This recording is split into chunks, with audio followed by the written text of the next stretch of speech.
म्हणजे आम्ही मरण्याआधीच समजा आम्ही वाहून गेलेलो आहे का नदीमध्ये। त्यांना पूर्व न मान्यता देता हा रस्ता बंद केलेला आहे। त्यामुळे हे आमच्या शेतीचं भरपूर नुकसान झालं आहे। या शेतीमध्ये पराठी लावली होती 4 एकर, पूर्ण पाण्याखाली जाऊन ते पूर्ण वाढलेली आहे।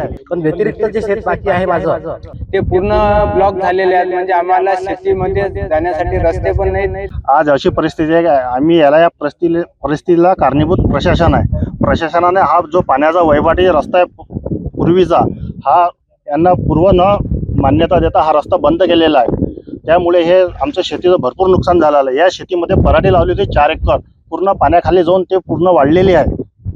आम्ही सर्व ठिकाणी तहसीलदार असो, तलाठी साहेब असो, एसडीओ साहेब असो यांना लेखी स्वरूपात निवेदन दिलेलं आहे, पण त्यांनी त्याच्यावर प्रत्युत्तर आम्हाला काही दिलेलं नाही आहे। इथं पाणी जमा होण्याचं कारण काय म्हणजे यांनी हा रस्ता बंद केल्यामुळे हा पाणी अडलेला आहे। इथं जे पाण्याची पूर्वीची वहिवाट होती किंवा हा रस्ता आहे, हे याच्या पाण्याच्या पलीकडे रोड बनवत दिलेला आहे। त्यामुळे यांनी रस्ता बंद केला, तर रस्त्यात भरती टाकल्यामुळे, माती टाकल्यामुळे हा पाणी जमा झालेला आहे, म्हणून आमच्या शेतीचं नुकसान झालेलं आहे। तरी हा माझं शेत आहे, माझ्या शेताचं अधिग्रहण झालेलं आहे, म्हणजे थोडंफार गेलेलं आहे त्याच्यामध्ये रेल्वेमध्ये। पण व्यतिरिक्त जे शेत बाकी आहे माझं गेल्या म्हणजे आतापर्यंत जेवढे म्हणजे 2025 पासून जेवढे हा हंगाम आहे, म्हणजे रब्बी हंगाम आहे, पावसाळा आहे, दोन्ही हंगामामध्ये म्हणजे पीक येत नाही ते आतापर्यंत।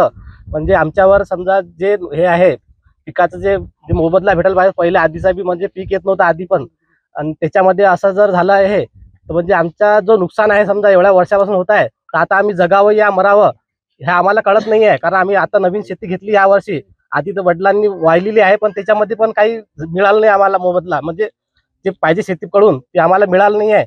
आम्ही ही शेती आम्ही हातामध्ये घेतल्यानंतर जर असं होत आहे, म्हणजे आम्ही सरळ पाण्यामध्ये गेला, म्हणजे आम्ही मरण्याआधीच समजा आम्ही वाहून गेलेलो आहे का नदीमध्ये, सरळ आमचं शेतासहित आम्ही वाहून गेलेलो आहे। म्हणजे आम्ही नवीन पिढी जी आहे ही हे शेती म्हणजे याच्यामध्ये आता काही पीक येणारच नाही आहे।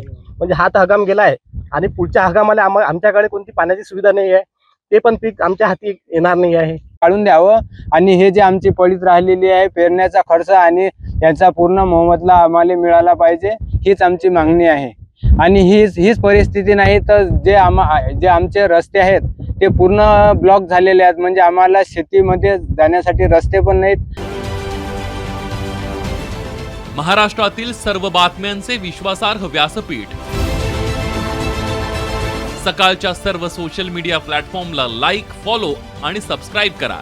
तसंच सर्व नोटिफिकेशनसाठी बेल आयकॉन प्रेस करायला विसरू नका।